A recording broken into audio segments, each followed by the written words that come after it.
Mr.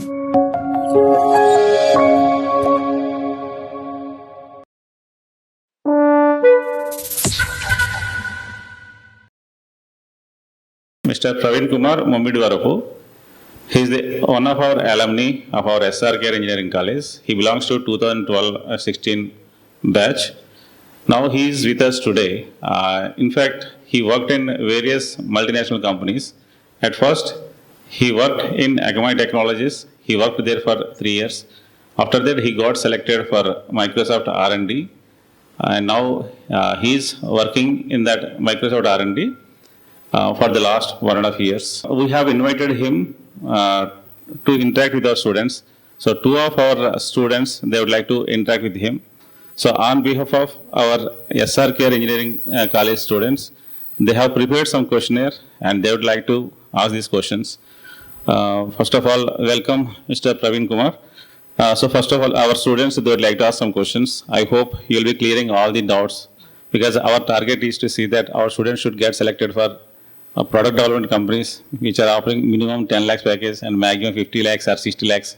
Hello everyone, this is T. Nadia Banu, currently pursuing my 3rd year of Bachelor's in Computer Science. And this is Bindu Srivali, studying 3rd year in Computer Science Department. The day has finally arrived for the most awaiting interview of SRKS students. The person sitting beside, who is currently a software engineer in Microsoft, is once a student of SRK College, Mr. Praveen Mommidivarapu. It's a great pleasure and honor to interview such young and dynamic alumni on behalf of our college students. Good afternoon, sir. We personally have been preparing ourselves from many days to get a good insights from your journey from SRKR to Microsoft. So we are quickly going to pose the questions that are asked by many of our students. With your prior permission, we would like to start your interview. Yeah, sure. Yeah. So starting from the beginning of your journey, being an SRKR alumni, what do you value the most about the education you received at SRKR? Yeah, to be honest, right, so when I joined SRK, right, so, people suggested me that getting into computer science was not the kind of thing that you should look forward to, because, computer science is kind of like, it's not a branch of engineering that most of the people, were preferring back then. So, I was suggested not to do that, but yet I had, passion for computer science. Someday, I wanted to make big, and I knew that, once you get into computer science, right, so this world opens up for you, and also for, all the opportunities that it has to offer. So basically when I started off, right, so I did not have any prior knowledge of what computer science was, because I did not study anything before. So I pretty much started myself here in SRKR. So I started from C. So if I have to walk through my journey, so I started learning code in C in SRKR when I joined in 2012, and pretty much thereafter. So I have pretty much done a lot of coding thereafter, and involved in programming and learning things. So that passion has actually helped me in taking off from here and landing a job at Microsoft. So yes, sir. And even our college also offered well-respected programs too. So, yeah. We know that everybody have the capability to reach a point, but the only difference comes in utilizing the resources. So there's this question: what are the resources at our college we mostly need to take advantage of in order to get into companies like Microsoft and Amazon, according to you? So basically what I would say is that, so you need to have what is called programming culture. So when you get into computer science, you should be able to differentiate yourself from others. So getting into computer science and getting into service-based companies is not the kind of thing that you should look forward to. So if you want to be able to get into product companies, you got to invest a lot of effort in terms of writing code, learning algorithms, and participating in competitions, hackathons. So computer science at its core is all about problem solving, and it's also about building things.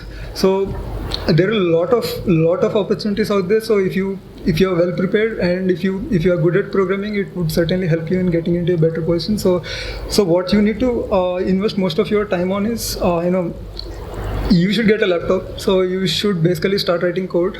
So you should get onto one of the many coding platforms out there. So probably I don't know what people are using these days, but when I started, so I pretty much tried out everything. So I started out writing code in HackerRank, and later on I moved on to CodeChef. Later on, so the platform that I use right now for my interviews is LeetCode. So if you guys don't know about lead code is absolute gold. So if there is any one suggestion that I would give to any one of you, then that would be to spend time on lead code. So there are hundreds of problems on lead codes and the kind of problems that lead code offers, so it's one of the best. If you are planning to get into any of the product companies, lead code is more than enough. So that is what I personally prefer, and that's what I've been doing over the years. So In lead code, you'll be having three levels, no? So easy, medium, and harder. Which one do you think will start with? So it depends actually. So it depends on the kind of the company that you're targeting for. So actually companies, as per my knowledge, have been categorized. Not just companies, colleges have been categorized as well. So companies such as Google, Facebook, Amazon, Microsoft. So all of these are usually considered as tier 1 companies, and the rest of the product companies such as Cisco, Oracle, Akamai, whatever. So everything else apart from these companies are considered tier 2, and tier 3 colleges are basically service-based companies. So if you're passionate about computer science, you should at least target tier 2 or tier 3. So if you cannot get into tier 3 or tier 2 straight away or tier 1 straight away, so basically target for tier 2, get into tier 1. So if you're not able to get into tier 1 right away, so you should plan your journey accordingly. So that's what I would say. And now, what are the resources at our college mostly you used that you thought that this is the resource that mainly helped me?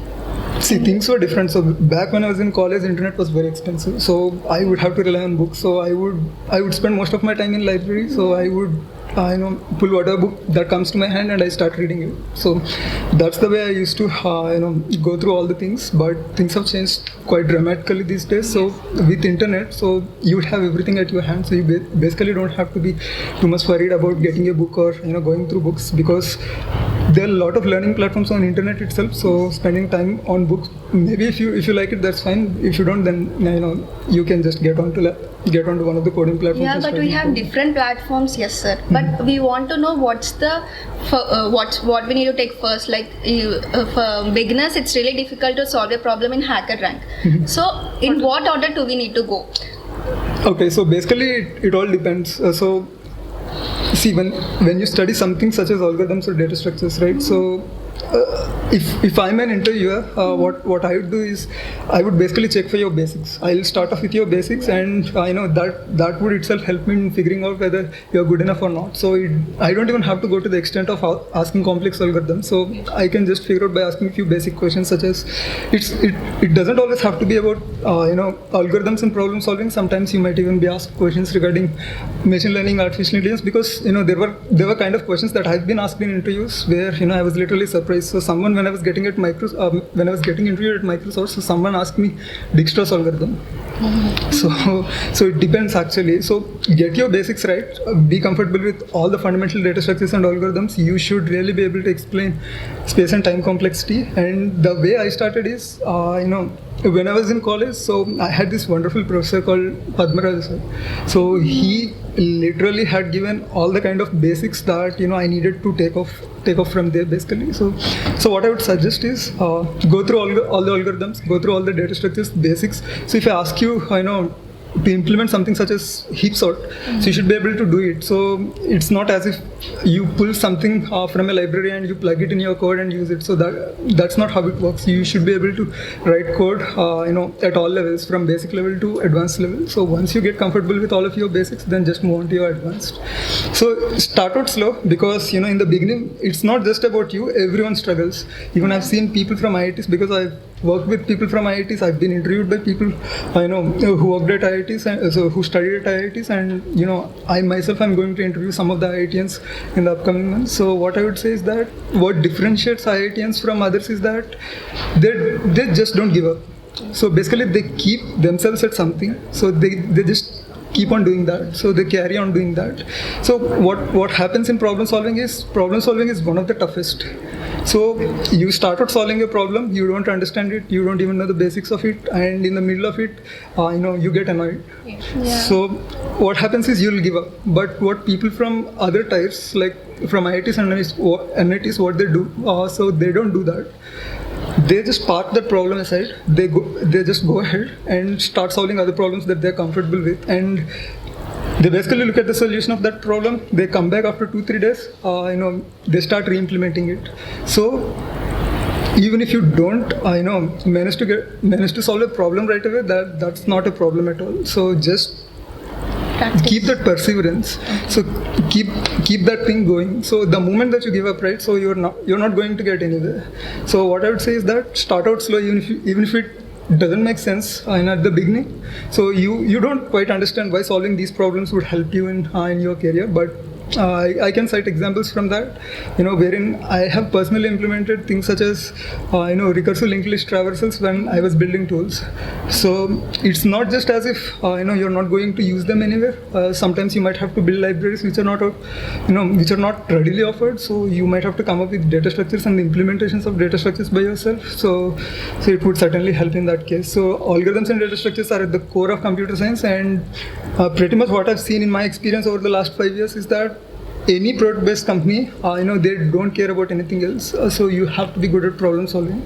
So as long as you're good at problem solving, you can really get into any kind of company. And especially, companies such as Google, they don't literally ask any question apart from algorithms and data structures all throughout.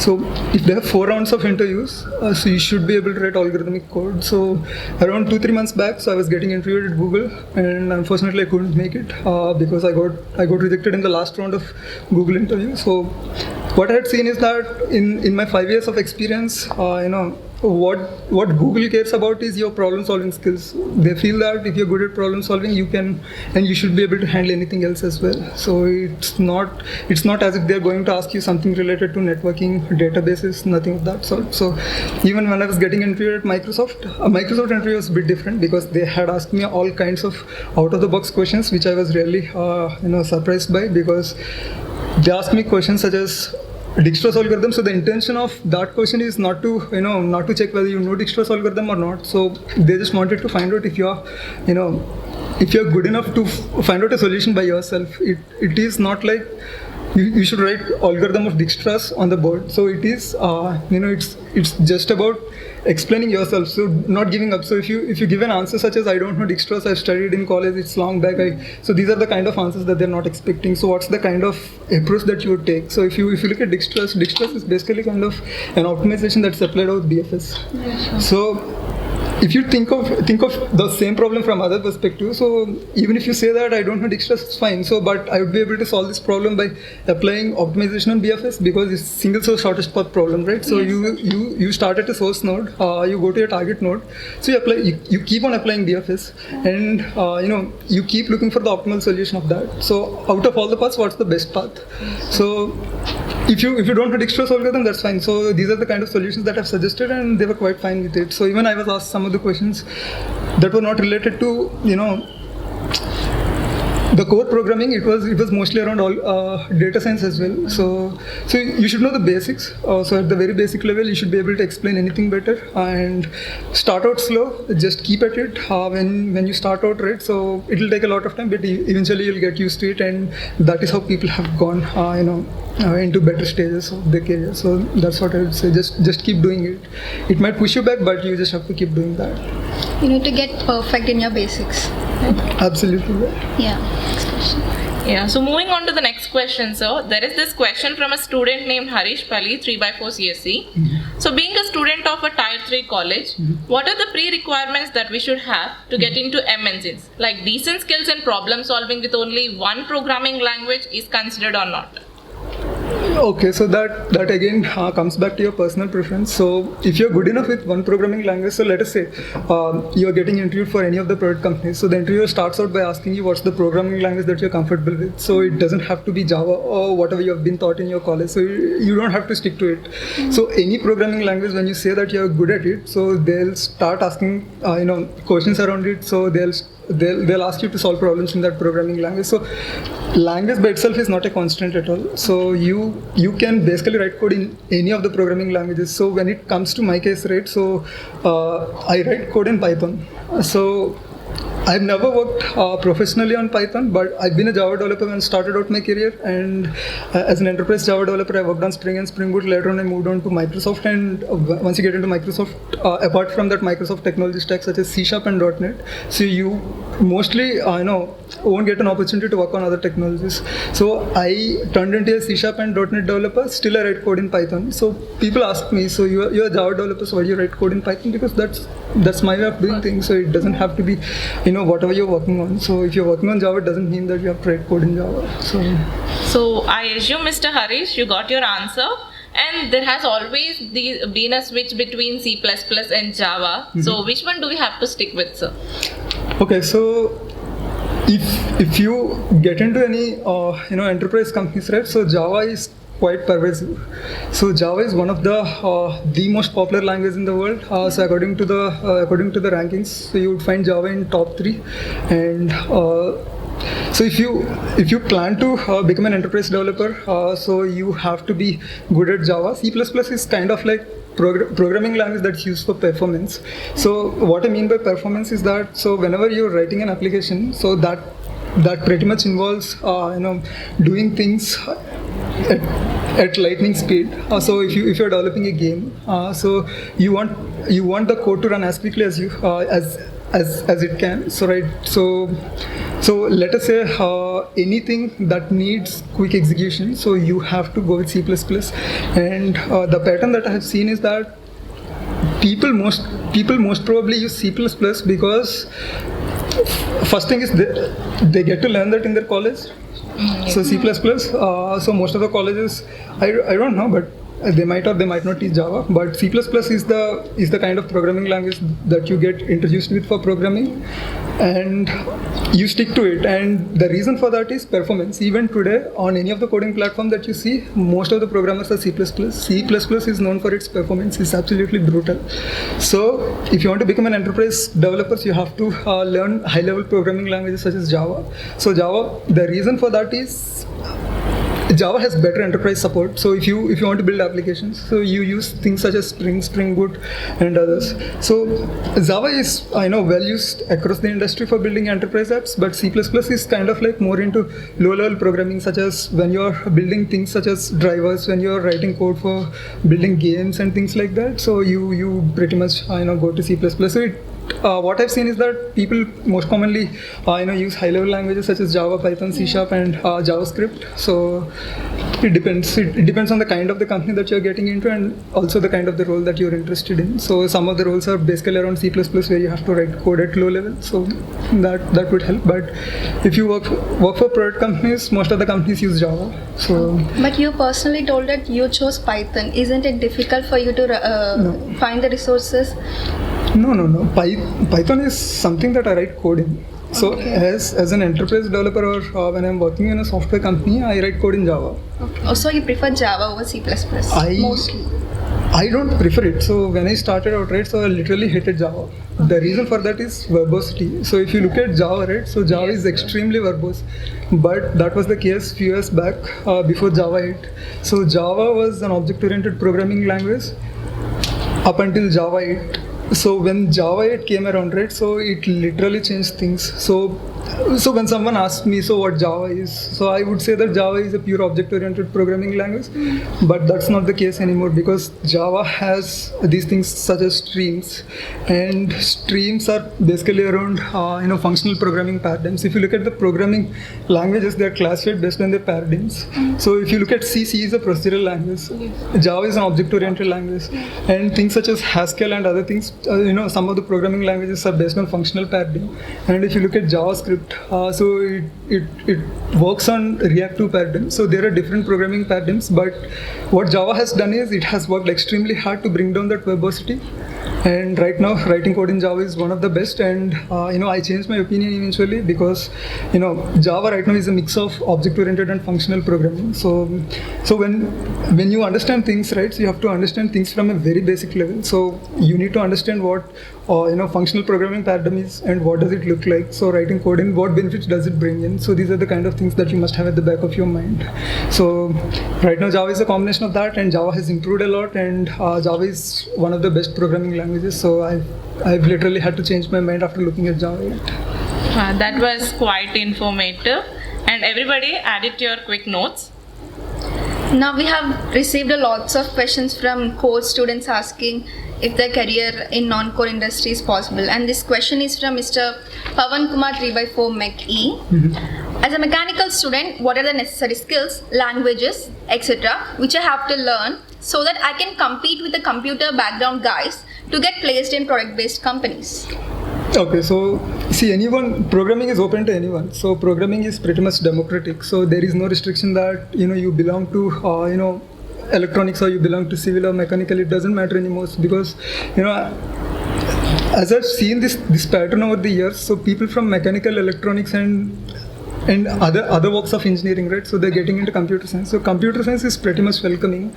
All you need to have is the skills. You should be able to build the skills yourself up because not being a computer science student should not be a constraint at all. You should be able to invest your time and then get used to writing code, algorithms, because it doesn't matter. Eventually, at the end of the day, me as an interviewer or someone else, they don't look at whether you belong to this branch of engineering or something else. So all it matters is that if you're able to answer the questions that I ask you, and if I find out that you're good enough, then I'll probably don't consider that to be a big constraint. So all you have to consider is that you should get started with something. You should keep doing that, and by the time you graduate, you should be able to do things at least as good as any other computer science engineer. So that's what I would say. So that would not be a constraint at all. Yeah.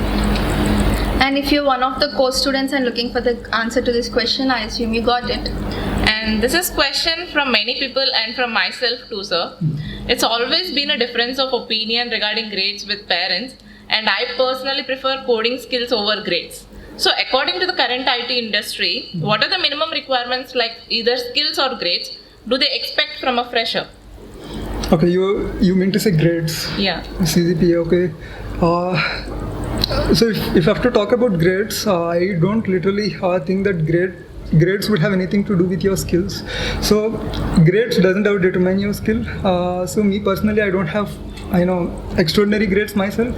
So despite that, I've managed to get interviewed with some of the best companies. The reason for that is all they look forward to is your skills. So the moment that that you're being interviewed for a product-based company, so all you have to be focusing on is your skills. So your grade, maybe it helps you in getting there, so getting to the interview room, but it doesn't quite help you in getting through the interview. So you must always look at your skills. Despite having low grades, it is absolutely fine. I would recommend people to have very low grades because except for one or two companies across the industry, they don't care whether you have above 9 or anything of that sort. But if you have good programming skills, they don't care.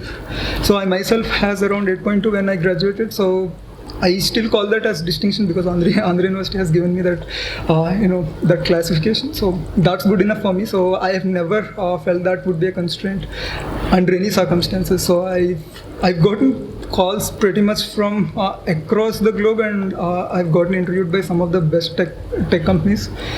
I never felt that grade would be a constraint. They don't even look at it. So when I was getting interviewed at Google, right, so they did not even know what I was doing. They did not have a resume. Google doesn't care. So Google is one of those kind of companies. As long as you're able to answer, they don't literally care. So even if you're not a computer science graduate, and if you want to get into Google, just get to the interview and answer the questions that they ask you. So as long as you're able to do that, you're through. So you don't even have to have a degree. Facebook has this policy that one does not need to have a degree to be able to get into Facebook. They don't even look at degree. They don't consider. So all they need your skills. So as long as you are skillful and as long as you prove that you are worth enough, they'll definitely consider. There is nothing much to worry about. So that was unexpected, and it is a hope to many students with less CGPA telling that they can still do it. So guys, note it down. So everybody knows that pillar for getting into bigger organizations is the resume. So there's this question from Ms. Pragati, 4x4 ECE.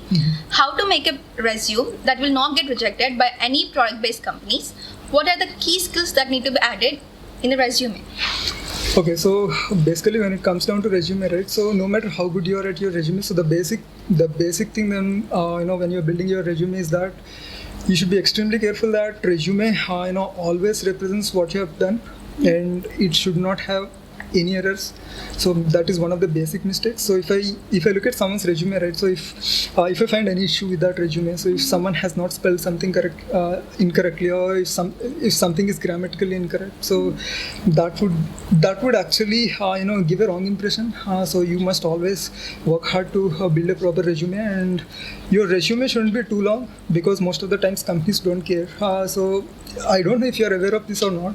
Google on any given year gets around 3 million resumes, out of which more than 2.5 million get rejected, and the way these resumes get rejected is through an intelligent algorithm. So the same thing happens with Microsoft as well. So Microsoft and Google, they don't look at each of your resumes. So these resumes are reviewed by bots, intelligent bots, which are based on machine learning and artificial intelligence, and they forward these resumes to the recruiters. And if you don't keep it simple, right, even if the recruiters go through all of these resumes, they'll get into tens of thousands of resumes. Yeah. Let us say if you get 1 million resumes, out of which 900,000 resumes get rejected, and they'll still have to go through 100,000. So they basically don't look at your resume for more than 2-3 seconds.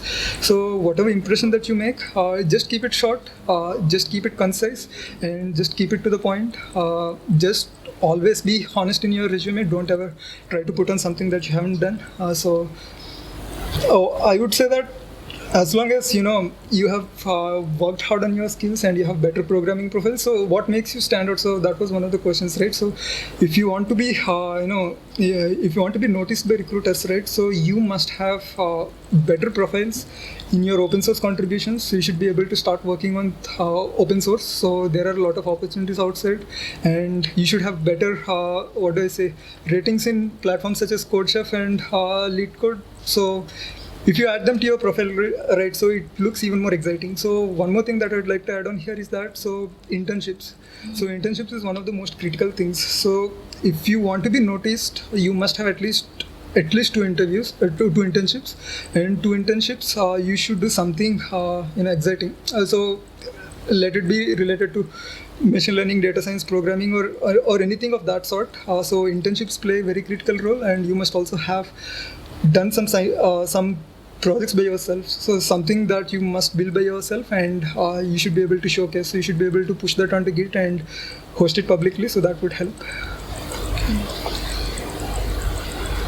Well, this is a part where everyone get nervous. Interview. This question is from Mr. Surya Gattam of 3x4 CSC.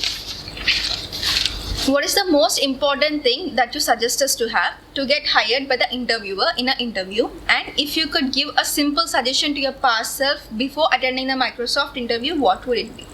Okay, so basically what I'd say is that just be yourself in an interview. So don't try to overplay things. So as an interviewer, right, so I've been through a lot of interviews. So I've attended almost a few dozen interviews, to be honest, of all product companies. And what I've seen is that all throughout my career, whenever I go to an interview, I go with an open mindset. So whatever I know. So whatever I don't know. So at the end of the day, what matters is what you know, or you should be able to explain it better. So you've got to be able to put your point across properly. So it is all about effective communication. So interviews is just a technical discussion. It's a formal discussion. There is nothing to be worried about. And all throughout my career, so I've been to interviews where I've had very friendly conversations. So whenever I go to an interview, I don't literally care who the interviewer is. So I'll start off that conversation as if I'm talking to my friend. So it's as good as that. And I know that I know at least the basics. I would be able to explain it. In case if I don't know something, I would be honest. So what it helps you with is by being honest and by being yourself. It doesn't matter whether you don't know certain things. You can tell that openly, but all it matters is that whatever you know, you should be able to explain it better. And just be open, be friendly. So interviewers are not the kind of the people that you should be scared of. So you should have an open conversation, open-minded conversation, and talk as if you're talking to someone. So see, look at interviews from this perspective. So when you look at interviews, right, so these are the people that you're going to be working with. So you have to be open, and you have to be yourself in terms of explaining things better, and they'll be able to evaluate you better. So that's what it is. So there has always been this conception that if you want to get into any internships or job, you need experience. And to have experience, you need to work. So regarding this, we have received a question from Harsha 3x4 CSC and Nag Satya 2x4 CSC. It's a known fact that getting into Microsoft isn't that easy without getting hold of big projects, internships or competitive programming stuff, and you know that well, sir. So could you please brief about it? Yeah, see this problem, most often referred to as chicken and egg problem. So people, expect you to be experienced, to be, to be interning at some company, but without having that experience, you won't get a call. So it is kind of very, unfortunate. But what I would say is that build your network, so your professional network. So most of the time, you should look forward to build your network, and your network might help you in getting some internships. And it is how people reach out. Not everything is not everything has to happen within a college. So you should be able to expand your horizon, and you should be able to look at things from outsider perspective as well. So the moment that you get connected to someone and you explain him that these are the things that I'm working on, or these are the things that I'm looking forward to work on, so once you explain these things, right, so what would happen is if he's impressed, he would give you an opportunity to get into to get internship, or you could explicitly go and try for an internship. So internship is one of the critical things, but getting an internship is difficult as it has been suggested or asked. But what I would say is that you just have to keep on trying. So this is a problem that's not just specific to our college or something like that. So people from across the country have been having these kind of issues. So you just have to keep on building your profile. So the world outside is very competitive, let me be very honest, and people from tier 3 colleges are getting into this habit of writing code, and it is only getting tougher day in and day out. Before you get into selected in one industry, you'll be rejected by 1,000 other opportunities. Yeah, that was true. There's the myth that only CSC and IT students are placed in higher positions at product-based companies. So, sir, as you have worked in quite decent organizations, can you please answer the question from a course student, Bhanureka, 3x4 ECEC, asking, what are the other fields other than software engineer post in which the company can hire an electronic student? In software engineering? Yeah. Except from software engineer, what are the other posts that a course student can apply for? Yeah. So management, right? So management don't need any kind of programming skills. So you don't have to be, if you don't want to get into that programming stuff, so you have to be good at with your management skills. So nothing stops. If you're a mechanical engineer or a civil engineer, so at the end of the day, what matters is that. So I've seen people, who are being, who are getting interviewed at Google, and there is certain thing called Google Hall of Fame. Mm-hmm. So Google Hall of Fame is for people who have done extraordinary things, and what I would see is that most of the people who are there in the Google Hall of Fame are from mechanical engineering. Okay. So it doesn't matter. And the problem with the problem with other branches of engineering is that people at computer science get to know the internals of working computers, and also the way in which algorithms are executed. So they obviously have an upper hand. So it would obviously be they would obviously be at advantage. So that would be the thing that you have to consider. But doesn't matter that at the end of the day, no matter where you are from. So if you look at the CEOs of Google and Microsoft, right? So Satya Nadella is an electrical engineer. So he's an electrical engineer at MIT, and has become the CEO of Microsoft. And Google, he's a metallurgical engineer. He's not from core branches of engineering. Yeah. So how did he manage to get into that kind of position? So it is all about being able to communicate yourself effectively, and should be able to put your point across properly. So that's what it comes down to. So it doesn't matter if you're core, non-core student, you have equal opportunities unless you work hard. Now let's skip to the next question. It's from Uma Maheshwar Rao of second year CSC. How to get a job in the field of latest technologies like machine learning as a fresher? What are the technologies or courses that will be trending in future? Okay, so these days these things have come up things such as machine learning and artificial intelligence, mostly people are talking about data science. So before you get into data science, right, so you should get your CS fundamentals right. So data science is not that extreme thing where you can directly jump into. So you have to get started with the basic stuff. You have to be you have to be able to understand algorithms, because if you look at things in data science such as algorithms, not only about regression, logistic regressions, or linear regressions, logistic regressions, and there are algorithms such as k-nearest neighbors. So if I'm an interviewer, I would definitely ask, how do you implement a k-nearest neighbor algorithm? So we should be able to. So I'll tell you one experience of mine. So when I was getting interviewed at Microsoft, so he knows that I haven't ever worked on data science before, but still he threw a question at me, and that question was to be solved with data science. He doesn't tell you that. He'll give you the problem statement, and looking at the problem statement, you would come to know that you would not be able to solve it by writing some algorithm. So you have to implement data science. And at the end of the question, so the primary evaluation was that the basic reason why that question was asked was, to figure out if I could differentiate whether a certain problem could be solved with algorithms or certain problem could be solved with data science. And I have had this experience before in, a company called Make My Trip. I was getting interviewed at Make My Trip, and he had given me a question, and eventually I told him that I don't know data science, but this problem could be solved with data science, and that was the exact answer that he was expecting.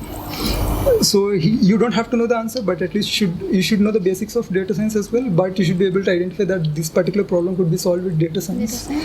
So that's the kind of questions that you might encounter sometimes. You don't have to know the answers, but at least you should know the basics. So companies like Microsoft are always been a dream company to especially CS students like us. So has Microsoft been your dream company, and how is it being a part of Microsoft family? Yeah, it obviously is a lot better. If you get to know the benefits of Microsoft, you would certainly not want to leave that company because it offers extraordinary compensation, and it is one of the most historical companies on the planet. And of late, you would have seen that Microsoft is the most valuable company on the planet. So just bypassing Apple. So that's the kind of company that you'd be able to build with better culture. So the reason for success of these companies is culture. So they help each other along the way. So they help people to achieve their goals. So as a collective team, so they have a lot of high performers. So when you work with them, so you would also be a high performer. So there is this quote that if you're not the worst person in the room, you are in the wrong place. So I would obviously say that getting into Microsoft is obviously tougher because Microsoft doesn't recruit from all the colleges, but it's not impossible. So as long as you can prove that you are good enough, or if you make yourself stand out with your professors and other things, it would obviously I wouldn't say cakewalk, but it would certainly be easy. Okay, that is so good to hear about your experience, sir. So can you share us about your first day at Microsoft? Well, I joined Microsoft in the middle of the pandemic, so I did not have anything such a first day. But you're excited to work with them. Yeah, so the basic thing that that helps you when you work with these kind of companies is that so it would help you in getting better. So you would work with a lot of people from different parts of the country, and they would also come and join Microsoft from different colleges. You would understand the culture, and most probably the bar for Microsoft is very high. So they recruit from IITians, so most of the time you get to work with IITians. So by working with them, you would understand the way they think, they solve problems, they approach a problem. So these are the kind of things, these are intangible benefits. So if you look at tangible benefits, Microsoft pretty much has all kinds of benefits that any company can ever offer. So both from intangible and tangible perspective, Microsoft has plethora of benefits, and it would certainly help your career. And one last thing that I would add here is that getting Microsoft on your resume, so the way it helps right now, I've managed to get calls from all kinds of big tech companies not just from India. So I've gotten calls from across the world. So people from different parts of the world. So someone from Sweden has recently asked me, if I'm interested in exploring an opportunity in Sweden. Someone from Facebook London has actually interviewed me. So someone from US. So most probably all of my Google interviews are taken up by people from Switzerland and US. So it's all about Microsoft. So just by having Microsoft on my resume right now, I can't even imagine the kind of calls that I'm getting, and 90% of the calls I reject because I don't get too much of time to interview. But you can pick out the companies and you could interview with them. So that would be the best experience that you get. So Great, sir. It seems exciting. And this is it. I guess. No wonder why it is said having conversation with alumni gives a lot of knowledge. And it is great talking to you, sir. yeah, it was a pleasure coming back to the college that I graduated from, and it was certainly nice talking to you. I guess you have cleared many people's doubts by now. Thank you for making your time in this busy schedule, sir. I guess you have collected all your memories revisiting the college. Thank you, sir. And special thanks to our Training and Placement Cell Dean, Mr. Satyanarayana, sir, for arranging this beneficial meets. Thank you.